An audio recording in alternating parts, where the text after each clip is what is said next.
can try and win championships, and that's what it's all about. When you look from the outside and you watch this team, I know we're going to have a real good, solid hockey team this year. What's up, everybody, and welcome back to Fireside Rangers. I'm your host, Anthony Rivardo, joined by my co-host, Eric Wilson. Today, we're going to be recapping the first quarter of the 2022-23 NHL season, discussing the New York Rangers and what the hell went wrong, because it's been a pretty rough year for the Rangers. You know, it's not necessarily the worst season of all time. Our goal differential is positive. We technically have a winning record at 10-9, but we have the 4 overtime losses, 24 total points, sitting 5th in the Metropolitan Division. It's not the worst season in the world, but it's not what we expected. We expected a lot more from this Rangers team. We thought that this team should be arguably leading this conference in this division at this point in the season. 3-game losing streak that the Rangers are on now. So want to go ahead and discuss what went wrong and how the Rangers could hopefully turn their season around for the next 3 quarters of the year. But before we dive into all of that today, Eric, how are you doing today? I mean, I'm doing good. It's good to be back. Haven't recorded in a couple days. Overall pretty good, but then you just focus on that niche part of my life about the Rangers, and then everything just, comes falling apart. So, like you said, not the season we expected. Kind of we're hoping to be a little better, but let's just dive into it. Yeah, and out of all the things I said I was thankful for at Thanksgiving, the Rangers and their performance as of late was not one of them, but I am thankful for everyone who tunes into Fireside Rangers, so thank you. Thanks for tuning in. I hope everybody had a great Thanksgiving. But yes, let's go ahead and dive into it. As I mentioned, New York Rangers, 23 games played, 10-9-4 record, 24 points. Coming off of a pretty terrible loss to the New Jersey Devils. Granted, the Devils, one of the best teams in hockey this year, 19-4 record, 38 total points, but the Rangers had the lead, and they blew it again. And this is not the first time this season that they've gotten themselves a nice lead and then blown it and just completely imploded upon themselves and blew what could have been a pretty easy win. And that would have been a clutch win for the Rangers as well, to beat a big team like the New Jersey Devils. So coming off of that loss, it's kind of now the Rangers are in limbo. Like, is Gerard Gallant going to be on the hot seat? Do we need to make some lines changes? Is this team even good enough to compete to make it to the playoffs? That's really where we're at right now. A lot of question marks here. This is crunch time for the NHL season. That Thanksgiving, the Christmas area, that time frame, very, very important. The teams that play well during that stretch usually make their way into the postseason. Rangers playing the worst hockey of the year right now on that 3-game losing streak. So, Eric, what are you thinking about the Rangers coming off of this loss against New Jersey, and how could they maybe start to pick things up here? Yeah, I mean, the loss is a little devastating. They had the 2-0 lead into the first period. I was like, oh my God, we might actually beat a good team for once. And then in typical Rangers fashion this season, we went ahead and choked it, which kind of seems to be this new trend that the Rangers do, where they have a multi-goal lead heading into the third period, and then by the end of the game, we lose by 1 or 2. So it's a little frustrating, but, I can't say I didn't see it coming. And I do think that this upcoming month, the month of December, is going to be the biggest month of New York Rangers hockey this upcoming season. I like the word you used. We're kind of in limbo right now. We're kind of almost at an even record.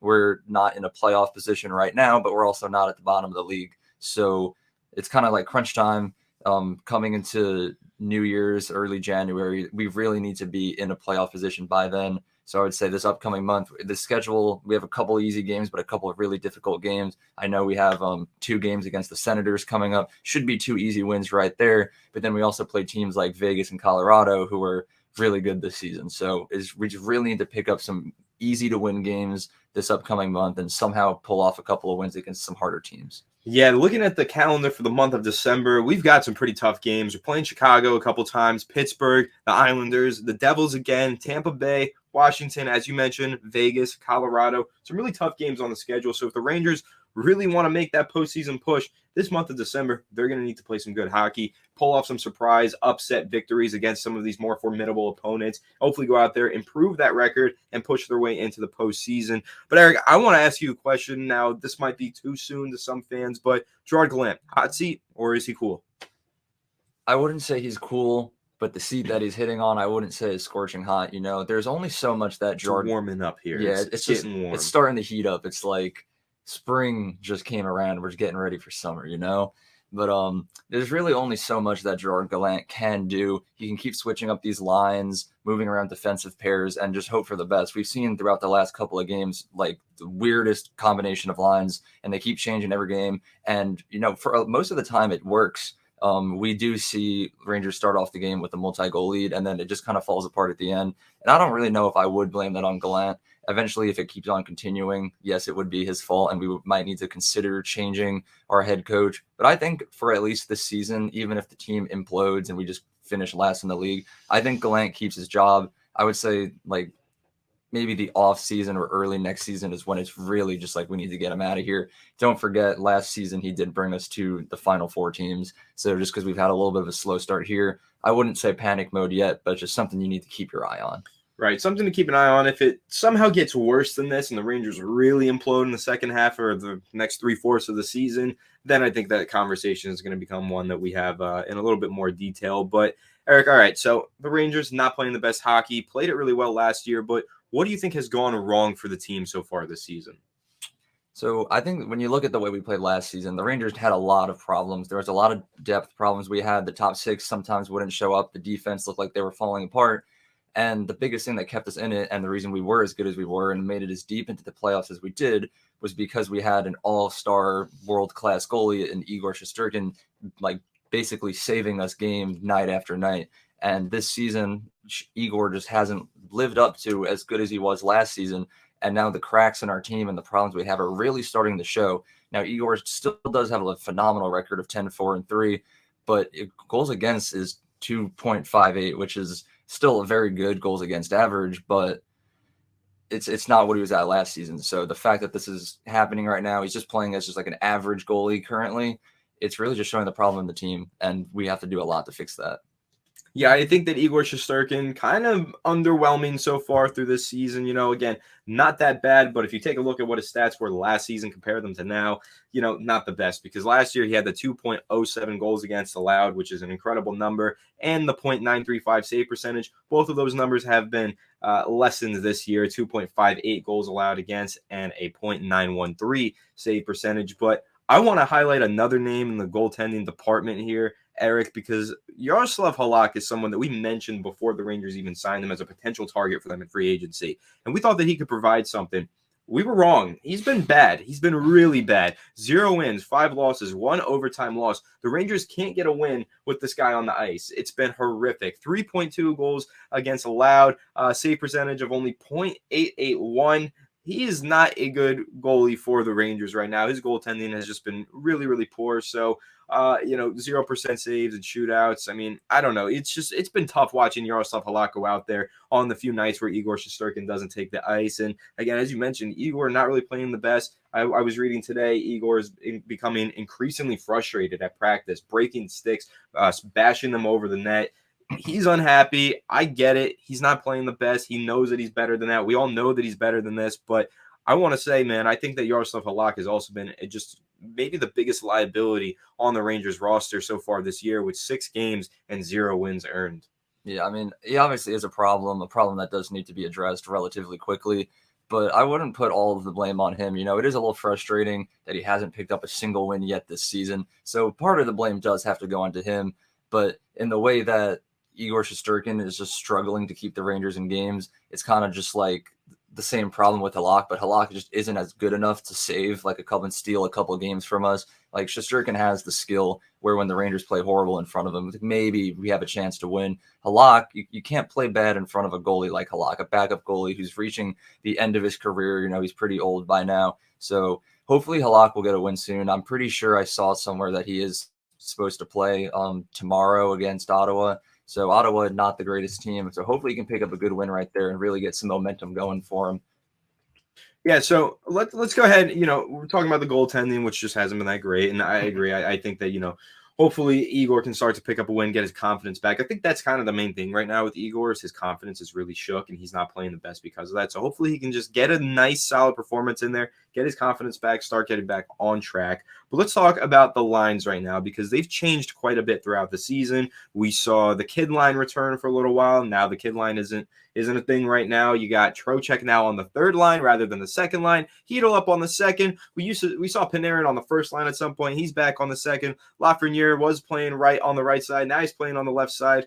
Lots of changes here, and Vitaly Kravtsov likely to get the some ice time with the third line in the next game. The Kravtsov experiment has been a wild one, and it definitely hasn't been a rather successful one so far this season. But I don't know, Eric, what are your thoughts on that? The fact that the Rangers have been switching up their lines so frequently, and what are your performances out of any of these guys that stand out to you and that you just say like, "Oy vey, you got to get better"? Yeah, I mean, switching up the lines is something you kind of got to do when it's not working. Something needs to change, and the easiest thing to do about that is to just switch up the combinations. Now we're looking at the lines right in front of us that are supposed to be projected for the next game against Ottawa, and personally, I hate them. I don't like them whatsoever. You know, we've experimented with Jimmy Vesey playing on the first line with Mika and Chris Kreider a couple games now, and Kreider and Zibanejad are scoring points, but Vesey's just kind of there, and I feel like he's very undeserving of that spot. Really hasn't done that much for the team this season. And then you go down to the second line where you keep Panarin there, but now he's playing with Hedel and Kako. And, you know, I guess it's good to give the kids some top six ice time. You know, hopefully playing with Panarin will help them. But a guy like Vincent Trocheck has proven to be one of the biggest acquisitions that we've had this season, and he's really improved his game as he's gotten more comfortable playing with the Rangers. So I don't think that putting Hedel above Trocheck is a smart decision whatsoever. Obviously, we know that Kravtsov is just Kravtsov. And I guess the best thing we can do is to just give him more ice time. He's kind of up in the air right now. He was injured, he was sick, he was scratched, listed as an extra forward, and now he's looking like he's going to be back on the third line. So I guess the best thing to do for him is to play him consistently for a couple of games coming up and really just get a good idea of what he can bring to the team before we make any drastic decisions. And then, you know, just the fourth line is the fourth line. We've got a couple of guys on there who have been slightly disappointing this season. Barclay Goodrow and Julien Gauthier have been pretty good, especially Goodrow. But then you look at a guy like Sammy Blais, 0 goals this season. It's like he needs to start contributing. I'm just really not a fan of these lines. I think whatever we went into the game against Edmonton with, I don't remember exactly what those lines were, but I thought they were really solid. They performed really well. And then, you know, we just collapsed at the end, but that was just a complete team failure. I don't think that had anything to do with the lines. So I don't really think we need to keep changing them right now. Just go back to what we had that was working. Yeah, and so kind of talking about the lines in general, but I'm going to mix in some of the defense here as well, rather than just talking about the forwards. Adam Fox is having a great year, but here's something that concerns me a little bit, right? Adam Fox is currently tied for leading the team in points. So, Eric, your opinion, does that highlight how great of a player Adam Fox is, or does that highlight how poorly the forwards are playing so far this year? When Adam Fox has 25 points, 6 goals, 19 assists, and Panarin is tied with him, 6 goals, 19 assists. Then you have Zibanejad, 24 points, Kreider, 20 points, and then you drop down to Trocheck with 15 points. So is this, you know, the excellence of Adam Fox being a great player, or is this just the Rangers forwards are disappointing? I think it's a combination of the two. Adam Fox, in my opinion, is, besides Cale Makar, the greatest defenseman in the NHL. And I remember we briefly touched upon it before the season started, doing predictions on who we thought would lead the Rangers in points. And I remember I made a pretty good case for Fox. We had a poll. I voted for Fox. And I still think that he could finish as the leading point scorer on the Rangers. Now, so yeah, he's a great player, and I think it really does highlight his excellence. But then you compare it to the other points, you know, just because I think that Fox might finish as the leading point scorer, like other players should also be competing in this race besides Panarin and Zibanejad. You know, you've got 4 guys on the team right now who have hit 20 points. And that's not enough to be a Stanley Cup winning roster. A guy like Vincent Trocheck, he has been playing great, but only 15 points. Philip Hedel, only 11. Lafreniere only has 10 points. I don't even see Kako has 8. So, you know, the guys who are below there on the depth, second, third line, they really need to start contributing more. And so, yeah, it's not just a combination of the two, between Fox being amazing and the Rangers just disappointing. Yeah, I think that disappointing is definitely the word to kind of summarize the Rangers' first quarter to the 2022-23 season. But I guess that kind of wraps up our thoughts on it, unless you have any last-minute thoughts. I would just say, to wrap it up, the biggest solution that we need to get here is just start finding some momentum. It's a big thing in hockey, and the Rangers have none of it right now. Just get the boys rolling. Like, one good shift will turn into one good period, one good game, and a good week, good month, and a good playoff run. So, yeah, I mean, that's really all you can hope for right now with the Rangers, that they just pick up a win or two right here and then they get it rolling. But so far, you know, on this losing streak, 3-game losing streak, they got to snap it. Once they snap that, we can talk about getting that momentum back. But that pretty much summarizes what we feel has gone wrong for the Rangers so far this season. Let us know your thoughts down below in the comment section, and make sure to leave a like if you enjoyed this episode. Comment down below, you know, your thoughts. Make sure to subscribe if you're new to the channel and ring the bell so you don't miss an episode. We'll catch you on the next one. Have a good one, and let's go Rangers. Rangers. He shoots.